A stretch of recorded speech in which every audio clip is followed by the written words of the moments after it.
नमस्कार, मैं ओपी सिंह एक बार फिर लंबे अंतराल के बाद दिन की प्रमुख खबरों में आप सभी का स्वागत करता हूं। आज खबरों की शुरुआत इंग्लैंड की एक खबर से करेंगे।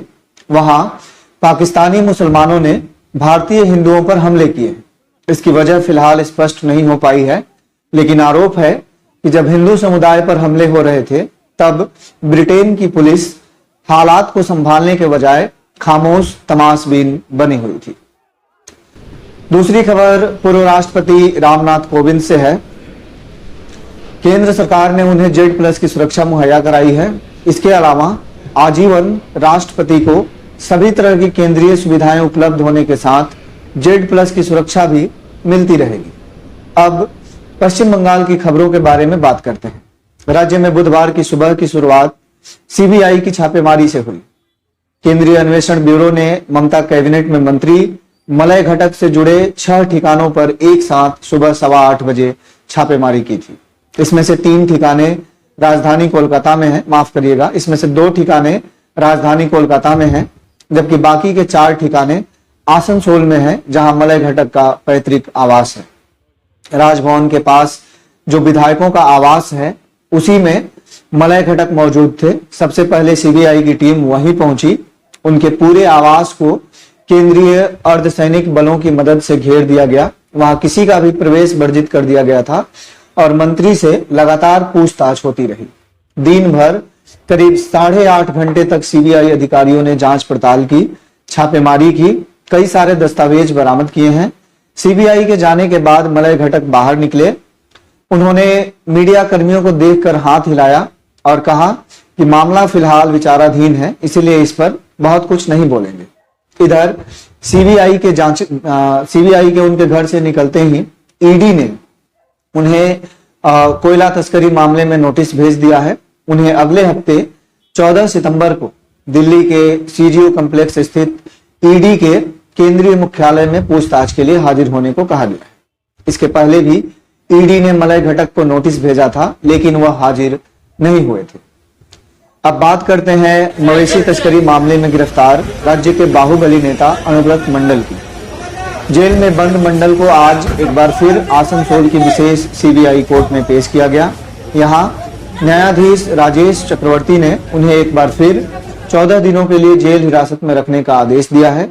इसके साथ ही CBI और ED को छूट दी है कि जेल में जाकर अनुव्रत मंडल से मवेशी तस्करी मामले में पूछताछ कर सकेंगे।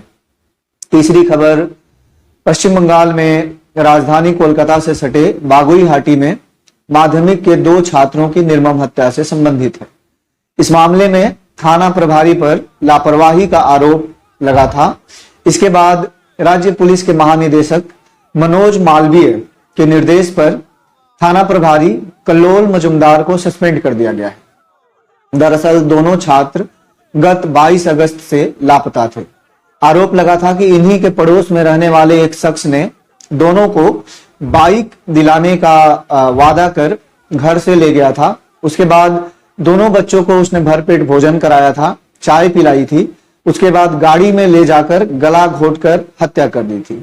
बासंती हाईवे पे दोनों छात्रों की हत्या हुई थी और उनके शव को सड़क पर फेंक कर चला गया था। 22 अगस्त को ही दोनों छात्रों की हत्या हो गई थी। शव बरामद होने के बाद उसे बारुईपुर के शव गृह में रखा गया था।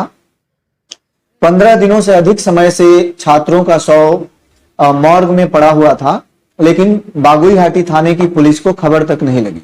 यह भी आरोप लगा कि दोनों लापता छात्रों के परिवार के लोग बार बार थाने जाते थे, लेकिन अधिकारी सीधे मुंह बात करने के बजाय उनसे मिलने के बात तो छोड़ दीजिए, उनसे सीधे मुंह बात तक नहीं करते थे।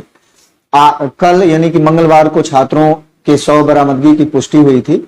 उसके बाद परिजनों ने लापरवाही के आरोप लगाए थे। मुख्यमंत्री ममता बनर्जी ने भी इसे लेकर रोष जाहिर किया। आज बुधवार को राज्य सचिवालय नवान्नों में उच्च स्तरीय बैठक हुई।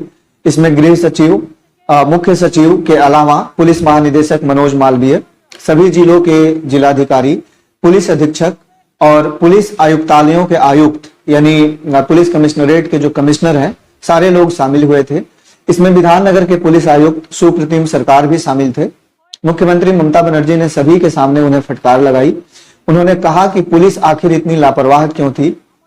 बच्चों की गुमशुदगी के बारे में ऐसा नियम है कि अगर कोई बच्चा लापता हो जाता है और किसी थाने में प्राथमिकी दर्ज होती है तो इसकी सूचना तुरंत राज्य सीआईडी की गुमशुदगी शाखा को दी जाती है, लेकिन विधाननगर पुलिस कमिश्नरेट की ओर से ऐसी कोई भी सूचना सीआईडी को नहीं दी गई थी। इसे लेकर मुख्यमंत्री ने सुप्रीम सरकार से जवाब तलब किया। उन्होंने पूछा कि आखिर सीआईडी को जानकारी क्यों नहीं दी गई।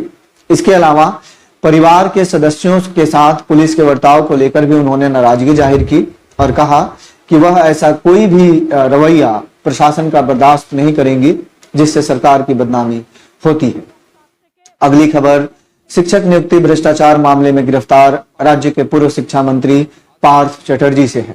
वह फिलहाल 14 सितंबर तक जेल हिरासत में है। रेसिडेंसी जेल में बंद पार्थ चटर्जी का 14 सितंबर से पहले जेल से रिहा होने की कोई उम्मीद नहीं है। बावजूद इसके राज्य विधानसभा में आगामी 12 सितंबर को होने वाली बिजनेस एडवाइजरी कमेटी की बैठक में शामिल होने के लिए उन्हें न्योता दिया गया है।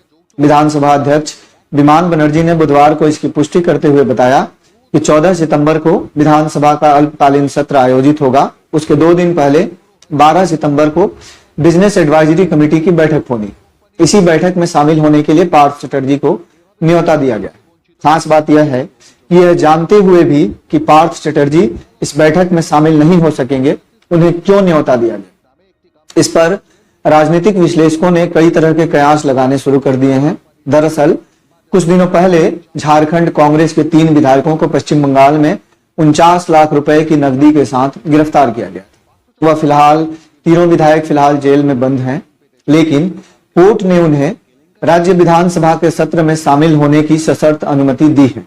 माना जा रहा है कि उसी फैसले को आधार बनाकर पश्चिम बंगाल विधानसभा सत्र के अल्पकालीन सत्र में शामिल होने या उसके पहले बिजनेस एडवाइजरी कमेटी की बैठक में भी शामिल होने के लिए पार्थ चटर्जी को आमंत्रित किया गया है। माना जा रहा है कि इस आमंत्रण पत्र को आधार बनाकर पार्थ के अधिवक्ता अगली सुनवाई में उनकी जमानत के लिए अर्जी लगाएंगे या अपने मतलब जज के सामने जो तर्क वितर्क होगी उसमें इसको आधार बनाया जाएगा और रांची हाईकोर्ट के उस फैसले को भी कोट किया जा सकता है जिसके आधार पर झारखंड के विधायकों को विधानसभा सत्र में शामिल होने की छूट मिली। आखिरी खबर भी बागुईहाटी में दोनों छात्रों की हत्या से संबंधित है। दरअसल ऐसी रीति रही है कि राज्य में कोई भी बड़ी घटना होती है तो वहां सत्तारूढ़ पार्टी के साथ साथ विपक्ष के लोग भी परिवार के पास संवेदना व्यक्त करने के लिए जाते हैं।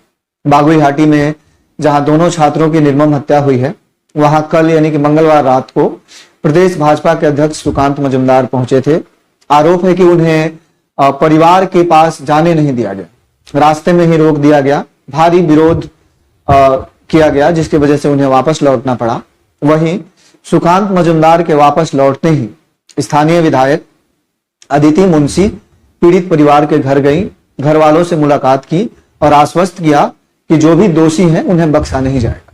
इसके अलावा उन्होंने लापरवाह पुलिस अधिकारियों के खिलाफ भी ठोस कार्रवाई का आश्वासन दिया था।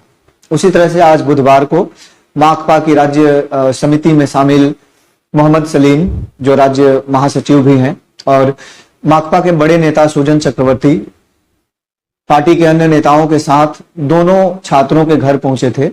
लेकिन आरोप है कि जैसे ही वे छात्रों के घर पहुंचे बाहर भारी विरोध प्रदर्शन शुरू हो गए। दावा किया जा रहा था कि मतलब स्थानीय लोग वहां विरोध प्रदर्शन कर रहे थे, लेकिन माकपा नेताओं ने दावा किया है कि तृणमूल कांग्रेस के लोगों ने जानबूझकर विपक्ष को रोकने की योजना बनाई। यहां तक कि जब दोनों नहीं 3 नेता थे, जब तीनों नेता दोनों छात्रों के घर में मौजूद थे तो उन्होंने मृतक छात्रों की तस्वीर पे पुष्पांजलि अर्पित करने की कोशिश की, लेकिन आरोप है कि उन्हें ऐसा भी नहीं करने दिया गया। यहां तक कि परिवार की ओर से भी स्पष्ट कर दिया गया कि वे इस मामले में राजनीति नहीं चाहते, इसीलिए सभी नेता यहां से वापस चले जाएं। इसके बाद माकपा के नेताओं को वहां से बैरंग वापस लौटना पड़ा। इसे लेकर तृणमूल कांग्रेस पर ही साजिश रचने के आरोप लगाए जा रहे हैं। दावा है कि प्रशासनिक विफलता को छिपाने और परिवार की समस्याओं को उजागर होने से, मतलब मीडिया में आने से रोकने के लिए ही इस तरह की योजना या इस तरह के विरोध प्रदर्शन साजिशन आयोजित किए गए हैं। हालांकि तृणमूल कांग्रेस ने इस मामले में अभी तक रुख स्पष्ट नहीं किया।